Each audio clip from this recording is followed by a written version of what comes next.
घने जंगल में ऊंचे ऊंचे पेड़ों के बीच एक छोटे से कच्चे घर में एक लकड़हारा रहता था जिसका नाम गोपाल था। उसकी उम्र लगभग 35 वर्ष थी और उसकी पत्नी को गुजरे 3 साल हो चुके थे। उसका एक ही सहारा था उसका 10 साल का बेटा अर्जुन, जो अब उसकी पूरी दुनिया बन चुका था। एक सुबह गोपाल जोर जोर से खांसते हुए उठा तो अर्जुन घबरा गया और बोला, बाबा आपको फिर खांसी हो रही है, आज आप मत जाइए, मैं जंगल से लकड़ियां ले आऊं। गोपाल ने प्यार से समझाया कि जंगल आसान नहीं होता, कांटे, ढलान और जंगली जानवरों का डर, लेकिन अर्जुन जिद करता रहा कि वह सीख जाएगा और एक दिन उसे ही यह जिम्मेदारी संभालनी है। आखिर गोपाल मान गया और उसे साथ ले गया, यह कहकर कि हमेशा पीछे पीछे रहना और बिना पूछे किसी खतरे वाली चीज को हाथ मत लगाना। समय बीतता गया, अर्जुन बड़ा होता गया। 15 साल की उम्र में उसके कंधे मजबूत हो गए थे और आंखों में आत्मविश्वास चमकता था। एक दिन गोपाल बहुत बीमार पड़ा और अर्जुन को अकेले जंगल जाना पड़ा। लकड़ियां काटते हुए उसने घोड़ों की टापों की आवाज सुनी और छिपकर देखा कि राज्य के राजा देवेंद्र सिंह अपनी 13 साल की बेटी राजकुमारी मीरा के साथ वहां आए हैं। मीरा फूल तो रही थी और जंगल की खुशबू की तारीफ कर रही थी। अर्जुन उसे देखकर मंत्रमुग्ध रह गया। मीरा ने उसे देख लिया, वह डर गया पर मीरा ने मुस्कुराकर बात शुरू की।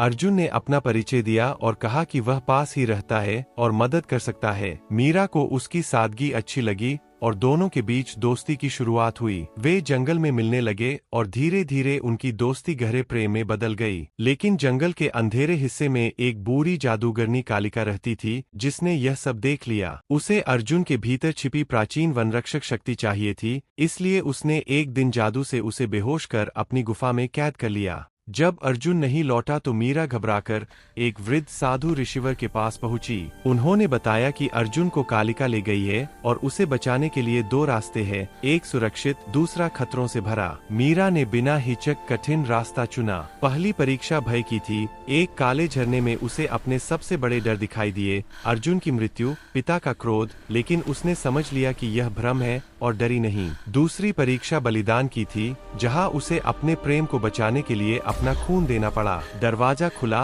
और वह गुफा में पहुंची जहां कालिका अर्जुन को जंजीरों में बांधे बैठी थी। मीरा ने विनती की, अपनी जान तक देने को तैयार हो गई। कालिका मंत्र पढ़ने लगी, तभी तेज प्रकाश हुआ और ऋषिवर प्रकट हुए। मीरा ने जादुई छड़ी पकड़ ली, मंत्र उल्टा पड़ा और कालिका पत्थर बन गई। अर्जुन आजाद हो गया। जब राजा देवेंद्र को सब पता चला तो वह पहले क्रोधित हुए, पर ऋषिवर ने कहा कि जिस प्रेम की परीक्षा खून और साहस से हुई हो, उसे कोई राज सिंहासन नहीं रोक सकता। राजा का हृदय पिघल गया और उसने दोनों के प्रेम को स्वीकार कर लिया। महल में ढोल नगाड़े बजे, पूरे राज्य में खुशी छा गई। अर्जुन बोला कि वह आज भी उसी लकड़हारे का बेटा है जिसकी जड़ें जंगल की मिट्टी में है, और मीरा मुस्कुराकर बोली कि वह आज भी वही लड़की है जिसने जंगल में पहली बार उसे देखा था। दोनों का विवाह हुआ और जंगल, जो कभी सिर्फ पेड़ों और हवाओं की सरसराहट सुनता था, अब एक सच्चे प्रेम की अमर कहानी भी सुनाने लगा। अगर यह कहानी आपको अच्छी लगी हो तो वीडियो को लाइक करके एक प्यारा सा कमेंट करें, और अगर चैनल को सब्सक्राइब नहीं किया है